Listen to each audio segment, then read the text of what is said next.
Здравствуйте, дорогие читатели и смотрители нашего культа личности. Он у нас сегодня происходит в полевых условиях в ресторане, как вы видите, туристического комплекса «Малые Карелы». Это все не случайно, потому что здесь завершающий день Арктик-Арт-форума. Шумно подводятся итоги. Поэтому, если вы что-то не услышите, пеняйте на себя, вы сами, значит, в этом виноваты и пропустили самое важное. Я представляю наших двух гостей. Впервые за историю нашего культа личности у нас два героя, то есть два культа личности. Представляю вам Мишель Рене Видерое.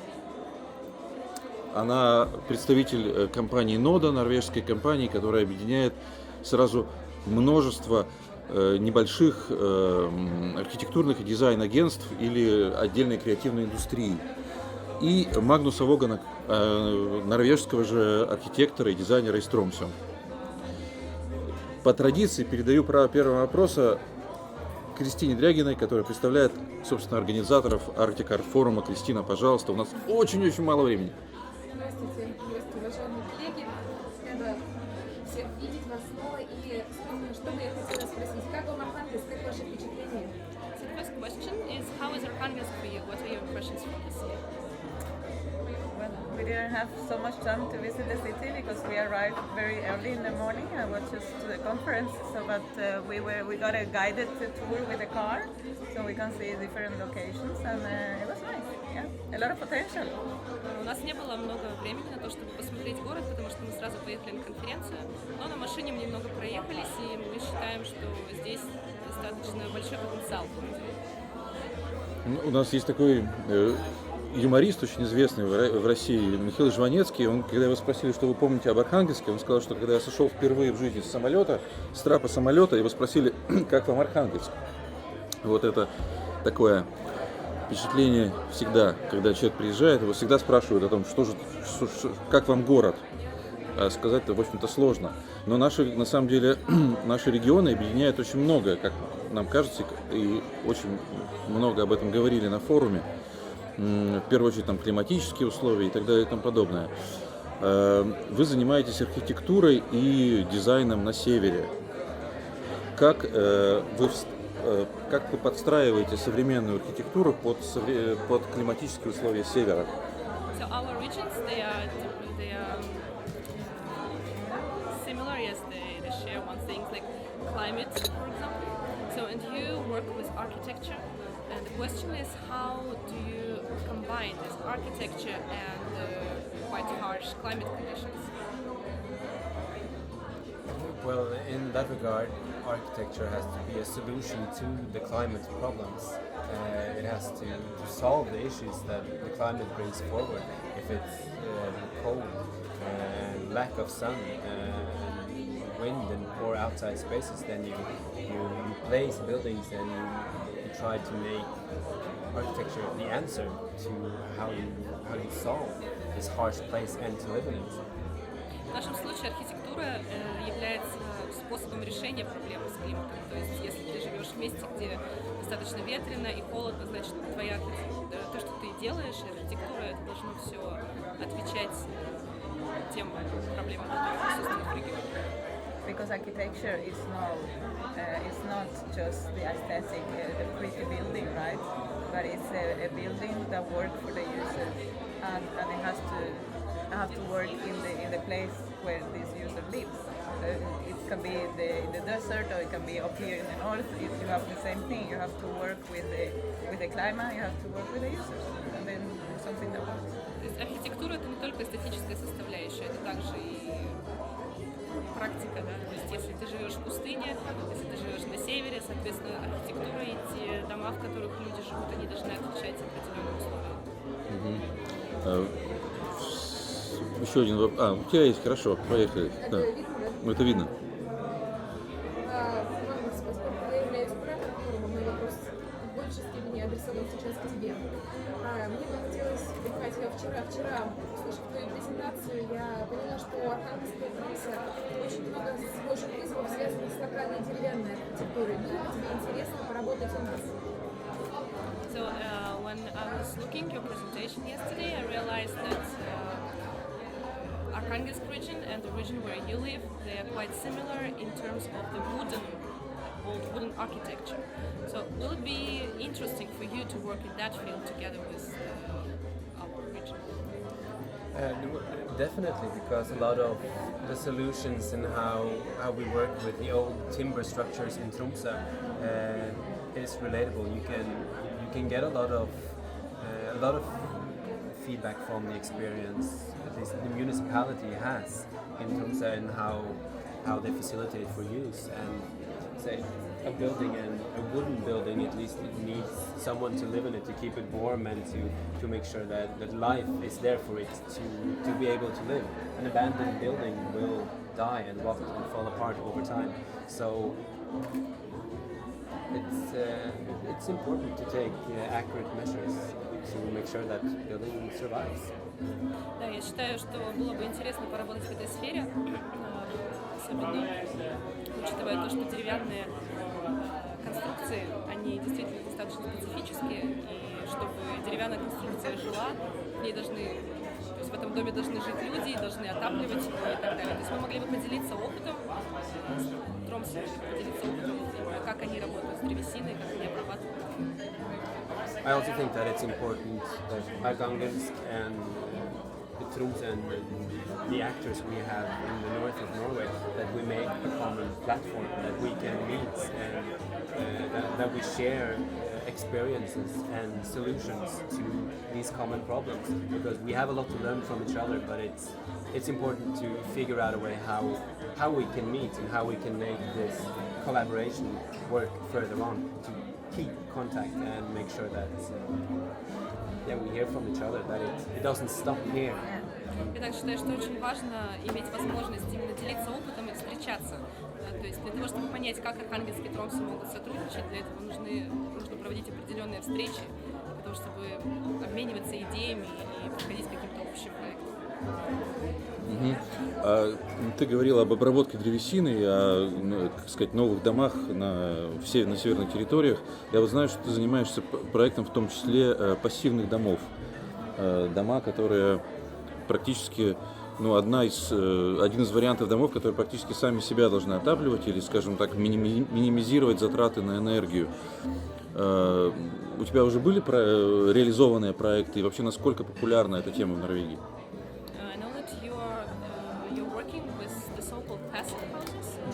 Which are developed to be independent. So, have you already had any project in this field? So, have you worked with this passive houses? The projects that are already built, I didn't work on, but I've learned a lot from the main architects from them, that are the partners that are my bosses. And of course, when I started at the firm, I've done a lot of work with this kind of project, and now a large restoration of an old concrete housing project is being restored to meet this passive house standard.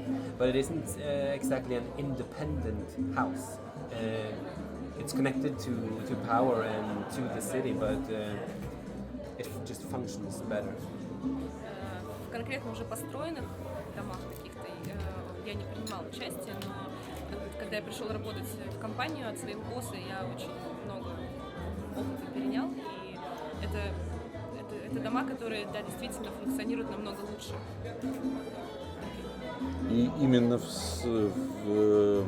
среде, на севере, да, то есть в атмосфере северной жизни, да, то есть у нас, например, в России несколько экспериментальных пассивных домов построено, но именно в средней полосе и на юге России, то есть на севере никто их строить пока никому в голову не приходит, а у вас это именно, получается, вы пытаетесь реализовать это на севере Норвегии, насколько я понял. So it's exactly in the north, because in Russia, for example, we have an experience of building these houses like that, but it's usually somewhere in the south. So does it really work in the north? Of course it works in the north. Конечно, это работает и на севере. Because you can have passive house all over the world. but you have to do it in a way that works for the climate that you live in. Такой пассивный дом можно создать в любой части мира, но просто нужно его адаптировать именно под те климатические условия, которые So the design and the technology will be different from in the south and in the north. дизайн и технологии будут, конечно, отличаться. Мишель, следующий вопрос адресован к вам. Я хотела узнать, чем для вас стало участие в форуме, поскольку вы являетесь директором Центра МОДА, это Центр дизайна и архитектуры. Хотелось узнать ваше мнение. So I want to know your opinion about what has the forum become for you. So what influence and what useful things did it give to you? This conference? Yes. Yeah. Well, for us it was, as I said when I was having my thank you speech for like 10 minutes ago, we were very humble for the experience. That's the first thing. Мы, во-первых, очень благодарны за этот опыт, как я уже сказала в своей речи. And we have learned a lot. We have learned about what kind of challenge do you have here in Russia, northwestern Russia. Многое узнали о северной части России, особенно о том, какие проблемы, какие задачи вы ставите перед собой. And we are thankful for that because we got the opportunity to tell people how we work and that people are interested about what we are doing in Tromsø, in the northern part of Norway actually. И мы также благодарны за возможность поделиться своим опытом и рассказать людям, которые живут здесь, чем мы занимаемся и что мы конкретно делаем в Тромсе. It's also important that this forum has been a networking place, an arena for networking and an arena for knowledge and interchanging knowledge and experience. Также очень важно и здорово, что этот форум стал платформой для обмена идеями, платформой для нетворкинга, где ты можешь встретить тех людей, которые могут тебе в чем-то пригодиться в твоих проектах. And I have to add something. And we've seen each other face to face, so then it's easier to keep the connection and to hopefully meet again. И также очень важно именно встречаться лицом к лицу. То есть и то, что мы встретились здесь все вместе, не просто где-то в интернете, это тоже имеет очень большое значение. And in March we are inviting some of designers and architects to Tromsø. So then we will try to match what you're doing here in Tromsø. И в марте мы приглашаем архитекторов и дизайнеров в Тромсе, поэтому мы постараемся как-то объединить усилия и создать какие-то общие идеи и проекты. So we are very glad that we have started this project together. И мы очень счастливы, что нам удалось начать вот эти проекты вместе. У меня тогда вопрос, касающийся в большей степени, может быть, дизайна или идеологии архитектуры.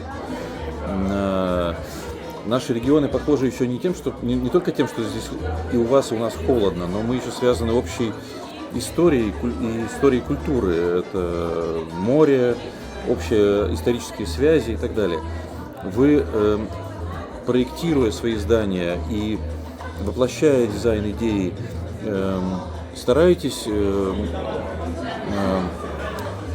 как сказать, учитывать историю и культуру региона в воплощении этих идей.